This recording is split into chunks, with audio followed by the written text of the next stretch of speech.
3년 전 그의 겨울은 유난히도 길고 혹독했습니다.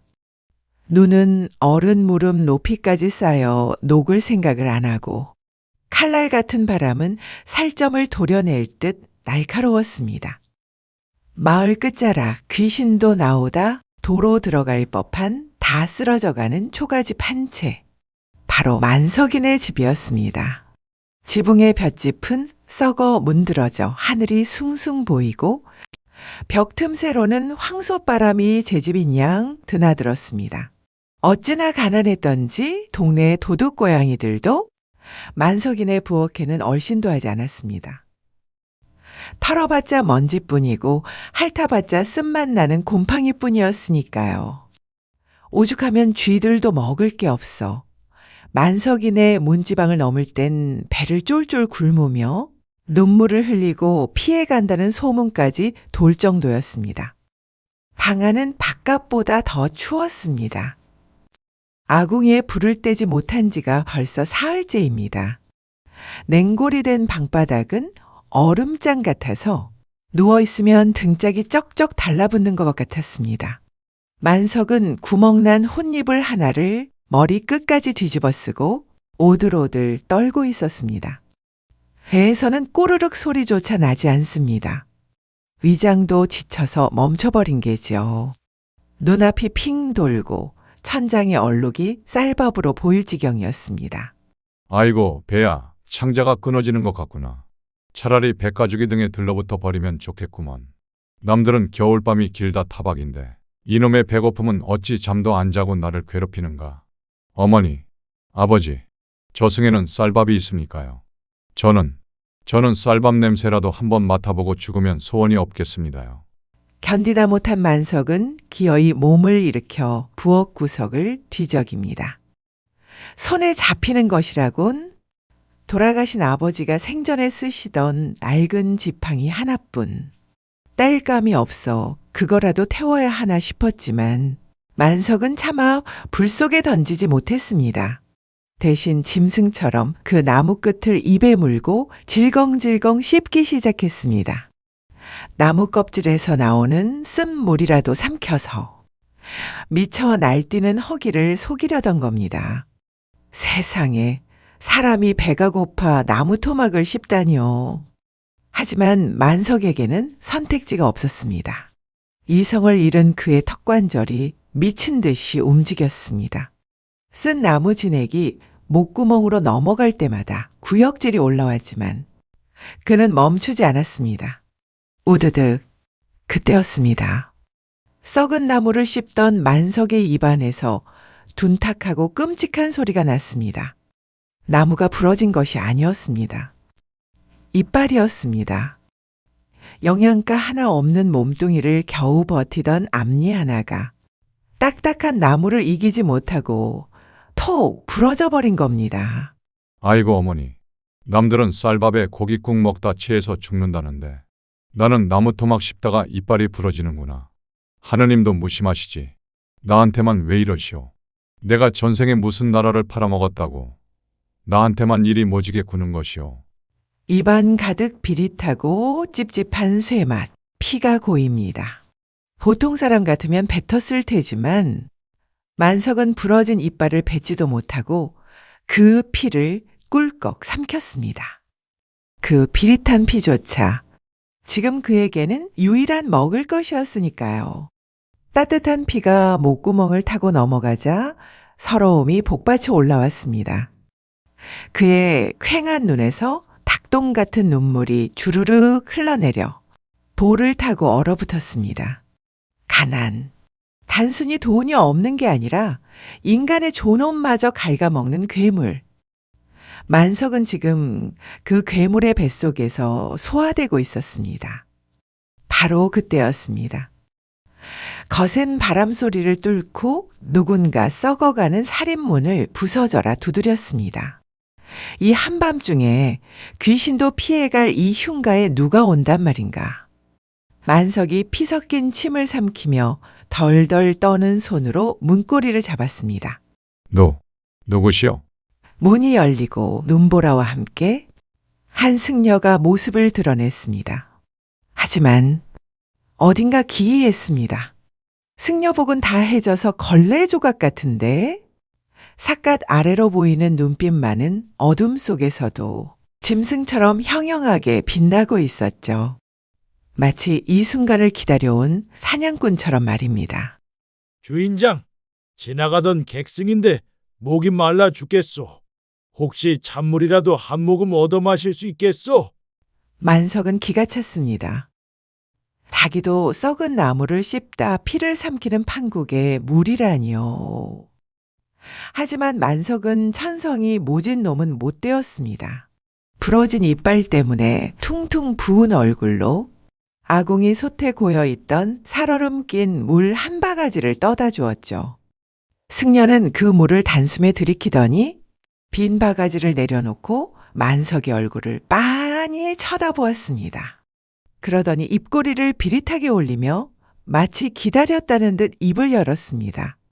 허허, 관상을 보니 자네는 평생 굶어 죽을 팔자로구먼. 이마에는 가난이 꼈고 턱에는 복이 다 새어나갔어. 아무리 발버둥 쳐도 이 가난 구덩이에서 못 벗어나. 오늘 밤을 넘기기도 힘들겠는걸. 아니, 스님, 물 얻어먹고 한다는 소리가 악담이요? 나도 내 팔자 더러운 건 아니까 염장 지르지 말고 썩 가시오. 당장. 하지만 방법이 아주 없는 건 아니지. 자네 혹시 도둑 몇 자리라고 들어봤나? 도둑 몇 자리? 만석의 귀가 번쩍 뜨였습니다. 방금 전까지 나가라고 소리치던 만석이 승려의 소매를 잡았습니다. 저기 뒷산 너머 김대감 집안 알지? 그 집안이 내일 모레 조상 묘를 이장한다고 명당을 받았어. 직관들이 말하길 천하의 명당이라 묘를 쓰기만 하면 자손대대로 왕후장상이 나올 자리지. 헌데 그 명당의 기운을 훔치는 비술이 있어. 관이 들어가기 전날 밤, 바로 오늘 밤일세. 산 사람이 그 구덩이에 먼저 들어가 하룻밤을 자고 나오면 그 땅의 복을 그놈이 몽땅 빨아먹는 거야. 진짜요? 그냥 하룻밤 자고 나오면 김대감네 복이 다 내 것이 된단 말이요? 그렇고 말고 대신 명심하게 세상에 공짜는 없는 법. 자네가 그 복을 가져오면 김대감은 빈 껍데기만 남게 될 걸세. 그래도 하겠나? 만석은 침을 꿀꺽 삼켰습니다. 배에서 꼬르륵 소리가 천둥처럼 울렸습니다. 남의 복을 훔치는 게 대수냐. 지금 굶어 죽으나 도둑질하다 죽으나 매 한 가지다. 만석의 퀭한 눈동자에 처음으로 시퍼런 탐욕의 불꽃이 튀었습니다. 잠깐 여기서 시선을 돌려보겠습니다. 같은 시각 산 너머 으리으리한 김대감네 사랑방입니다. 방금 만석을 만나고 온 그 승려가 지금 누구와 앉아있는지 보시죠. 바로 비단 옷을 입고 거만하게 앉아있는 김대감입니다. 스님, 일은 제대로 처리할게요. 내일이 이장날인데 그 액바지 놈은 구했소. 염려 마십시오, 대감마님. 마침 마을 끝자락에 굶어 죽기 직전인 거지가 하나 있습디다. 눈에 욕심이 그득한 게 딱 제격이지요. 도둑 몇 자리라고 꼬드겼으니 오늘 밤 제 발로 그 구덩이에 기어 들어갈 겁니다. 이게 무슨 운명의 장난입니까? 승려가 말한 도둑 묘자리는 만석을 부자로 만들어주는 비술이 아니었습니다. 김대감은 최근 영모에 연루될 위기에 처해 있었고 점쟁이로부터 누군가 대신 죽어주지 않으면 집안이 멸문지화를 당할 것이라는 점괘를 받았던 겁니다. 즉 만석은 복을 훔치러 가는 게 아니라 김대감 대신 죽을 운명을 뒤집어 쓰러 가는 것입니다. 미련한 놈. 쌀밥 한 그릇도 못 얻어먹을 팔자에 감히 내 운명을 탐내? 내 애군을 몽땅 빨아먹고 대신 죽어준다면야. 내 나중에 제사상에 돼지고기라도 하나 더 올려주지. 오늘 밤 그놈이 그 맷자리에서 살아나오기만 한다면 말이네. 아무것도 모르는 만석은 삽 하나를 들고 뒷산으로 기어 올라갔습니다. 달빛조차 구름에 가린 칠흑 같은 어둠 속. 김대감네가 봐뒀다는 명당 자리는 붉은 깃발이 꽂혀 있어 찾기 찾기 쉬웠습니다. 만석은 미치신 듯이 땅을 팠습니다. 겨울 땅은 쇠처럼 단단하게 얼어 있어 삽질을 할 때마다 손바닥이 찢어지고 피가 튀었습니다. 하지만 만석은 멈추지 않았습니다. 입에서 단내가 나고 손가락이 곱아 들어갔지만 주문처럼 중얼거렸습니다. 판다. 파고야 만다. 이 구덩이만 파면 밥을 먹는다. 이 구덩이만 파면 나도 떵떵거리고 산다. 딱 사람 하나 누울 깊이가 되자 그는 흙구덩이 속으로 몸을 뉘었습니다. 축축하고 차가운 흙냄새, 그리고 썩은 나무 뿌리 냄새가 코를 찌릅니다. 마치 스스로 무덤에 들어온 시체가 된 기분입니다. 흙을 대충 덮고 누워있자니 온몸에 털이 곤두섰습니다. 자시가 되자 땅속의 기운이 요동치기 시작했습니다. 눈을 감고 있는데도 눈앞이 뻘건 핏빛으로 번쩍거리고 귓가에는 수천 마리 벌떼가 윙윙거리는 듯한 소리가 들려왔습니다. 그때였습니다. 누군가 얼음장처럼 차가운 손으로 만석의 발목을 덥석 잡는 것 아니겠습니까? 땅속 깊은 곳에서부터 억울하게 죽은 원혼들이 그를 끌어당기는 것 같았습니다. 누구냐? 내 자리를 탐하는 놈이 누구냐? 여기는 산자의 자리가 아니다. 내놓아라. 목숨을 내놓아라.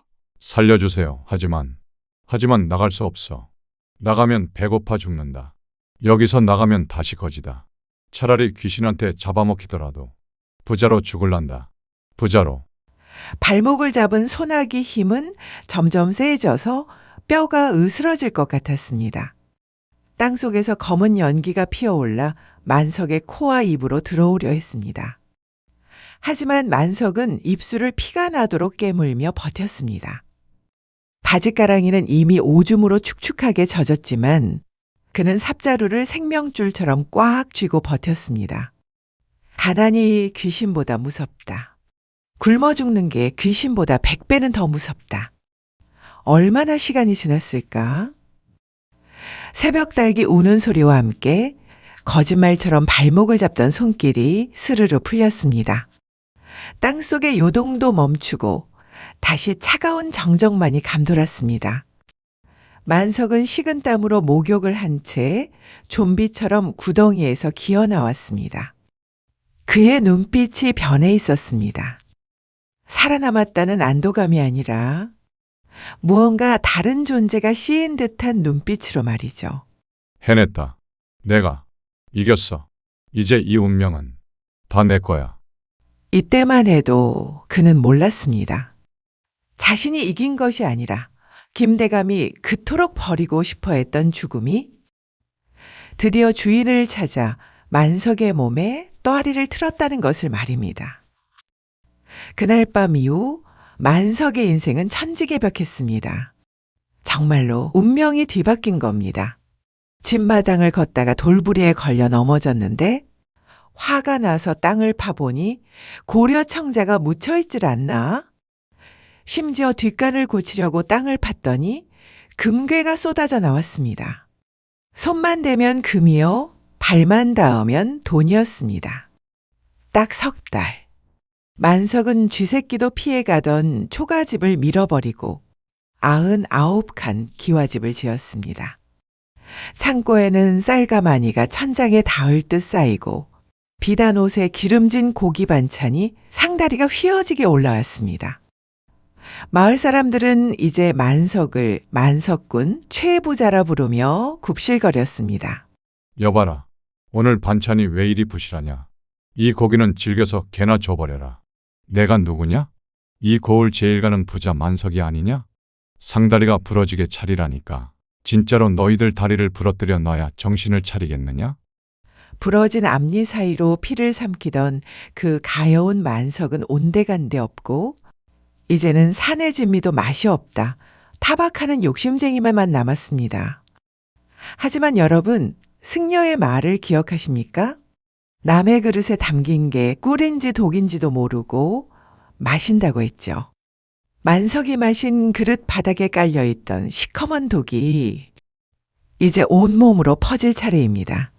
돈은 넘쳐나는데 이상한 일이 벌어지기 시작했습니다. 만석의 몸에서 시체 썩는 냄새가 나기 시작한 겁니다. 처음엔 등창이 난 줄 알았습니다.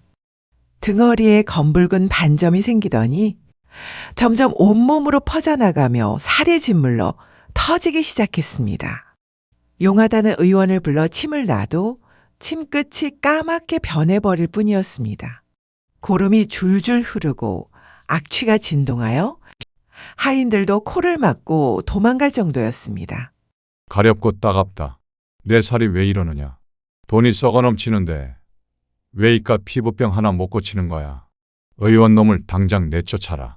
하지만 육신의 고통은 시작에 불과했습니다. 만석을 정말로 미치게 하는 건 밤마다 찾아오는 끔찍한 악몽이었습니다. 역정놈! 내 놈의 목을 내놓아라! 그 부귀영화는 내 것이 아니라 대가를 치러라! 목을 쳐라! 목을! 살려주시오. 나는 아니오. 내 목은 안 돼. 제발. 어느 날 밤 식은땀에 젖어 깨어난 만석은 거울을 보고 소스라치게 놀라 자빠졌습니다. 자신의 목에 꿈속 귀신들이 칼을 들이댔던 바로 그 자리에 마치 밧줄로 꽉 조인 듯한 시뻘건 흉터가 선명하게 나 있었기 때문입니다. 마치 곧 참수형을 당할 죄인처럼 말이죠. 이게 뭐야? 왜 목에 이런 자국이? 설마 돈만 훔친 게 아닌 건가? 내가 대체 뭘 가져온 거야? 만석은 그제야 뼛속까지 시린 공포를 느꼈습니다. 김대감이 그냥 부자라서 묘자리를 쓴 게 아니었습니다. 자신이 훔친 운명 속에 감당할 수 없는 끔찍한 무언가가 섞여 있다는 것을요. 그는 다시 그 승려를 찾아야 했습니다. 살기 위해서 말이죠. 만석은 썩어가는 몸을 이끌고 폭우가 쏟아지는 밤길을 뚫어 승려가 있던 산으로 향했습니다. 만석은 빗속을 뚫고 산기슭 깊은 동굴로 뛰어들어갔습니다. 그곳엔 그 승려가 마치 기다렸다는 듯 촛불 하나를 켜놓고 앉아 있었습니다. 그의 그림자가 동굴 벽에 기괴하게 일렁였습니다. 만석은 다짜고짜 승려의 멱살을 잡고 울부짖었습니다. 이 요망한 죽놈아. 나한테 무슨 짓을 한 거야? 돈은 넘치는데 몸이 썩어가. 밤마다 목 없는 귀신들이 내 목을 내놓으라 한단 말이다. 대체 그 몇 자리가 뭐길래 이러는 거야? 말해. 당장 말해. 승려는 멱살이 잡힌 채로 소름 끼치게 낄낄거렸습니다. 번개가 번쩍 칠 때 드러난 그의 얼굴은 더 이상 자비로운 수행자의 것이 아니었습니다. 탐욕과 조롱이 가득 찬 악귀의 얼굴이었습니다. 쯧쯧! 욕심이 눈을 가려 반쪽만 보았구나. 자네, 천하의 김대감이 왜 그 좋은 명당을 놔두고 굳이 다른 놈을 먼저 재웠겠나? 그는 단순히 더 부자가 되고 싶었던 게 아니야. 그게 무슨 소리냐? 김대감의 사주에는 올해 멸문지화가 들어있었네. 나라를 뒤엎으려던 영모가 발각되어 삼족이 멸하고 참수를 당할 운명이었단 말일세. 그 맷자리는 재물운도 있지만 주인의 목을 쳐서 액을 때우는 자리야. 자네가 그 자리에 누워 김대감의 운명을 훔쳤으니 이제 그 영모죄의 멍에와 참수형의 칼날도 다 자네 것이 된 게지. 김대감은 자네 덕분에 목숨을 건졌고 말이야. 축하하네. 자네는 곧 역적으로 몰려 목이 잘릴 걸세. 뭐라고? 내가 대신 죽는다고? 돈이 아니라 죽음을 훔쳐왔단 말이냐? 내 목에 난 이 자국이 참수형을 당할 자국이란 말이냐? 그때였습니다. 산 아래 마을 쪽에서 요란한 북소리가 울려 퍼졌습니다. 만석의 집, 그 으리으리한 기와집 쪽으로 횃불 수백 개가 몰려들고 있었습니다. 한양에서 내려온 금부도사와 관군들이었습니다. 운명은 기가 막히게 들어맞았습니다. 원래라면 김대감의 집으로 갔어야 할 관군들이 마치 귀신에 홀린 듯 역적의 기운이 서려 있는 만석의 집을 포위한 겁니다. 만석이 훔쳐온 그 운명이 관군들을 그리로 이끈 것이죠. 역적의 수계는 들어라. 하늘의 뜻을 거스르고 왕위를 탐한 죄. 내 놈의 목을 베어 국법의 엄중함을 보이겠다.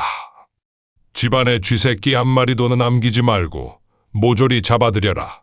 만석은 빗속을 굴러 집으로 달려갔습니다. 자신이 부자가 되겠다고 훔쳐온 운명이 자신의 목을 조여오고 있습니다. 집에 도착했을 땐 이미 아수라장이었습니다. 하인들은 도망치다 잡히고 곳곳에 피가 낭자했습니다. 만석은 알았습니다. 이제 와서 나는 김대감이 아니다라고 해봤자 아무도 믿어주지 않을 것을요. 그의 운명부에는 이미 참수가 찍혀 있으니까요. 다 끝났다. 다 끝났어. 이 운명을 끝내는 방법은 하나뿐이다. 훔쳐온 모든 것을 태워 없애는 것. 그것이 재물이든 집이든 아니면 내 목숨이든. 만석은 창고로 뛰어들어가 닥치는 대로 기름을 끼얹고 불을 질렀습니다. 불길은 순식간에 기와집을 집어삼켰습니다. 이야기 처음 해보셨던 그 장면 기억나십니까? 만석은 불타는 집 앞에서 낫을 휘두르며 미치광이처럼 춤을 추기 시작했습니다. 그것은 기쁨의 춤이 아니었습니다. 자신을 역적으로 오해하고 달려드는 관군들에게 나는 역적이 아니라 그저 미치광이일 뿐이라고, 나는 아무것도 가진 게 없는 미친 거지일 뿐이라고 온몸으로 증명하는 살기 위한 처절한 몸부림이었습니다. 탄다. 다 탄다. 내 빚이 탄다. 저주받은 운명이 타. 김대감, 내 놈의 목숨값 내가 이렇게 치른다. 나는 미치광이다. 나는 돈에 미친 놈이다. 이튿날 아침 무심하게도 해는 다시 떠올랐습니다. 밤새 타오르던 화려한 99칸 기와집은 이제 시커먼 숯덩이와 재만 남긴 채 사라졌습니다. 관군들은 시커멓게 탄 집터를 휘휘 둘러보더니 미친 거지가 불장난을 하다 타 죽은 모양이다 라며 혀를 차고 돌아갔습니다. 역적을 잡으러 왔다가 웬 미치광이의 자살 소동만 보고 간 셈이지요. 하지만 저기 구석을 보십시오. 무너진 담벼락 아래 온몸에 검댕을 뒤집어 쓴 채 넋이 나간 표정으로 앉아있는 사내. 만석입니다. 살았다. 살았어.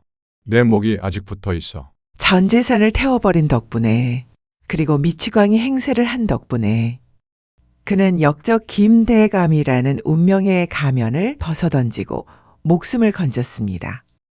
만석이 떨리는 손으로 자신의 목을 만져봅니다.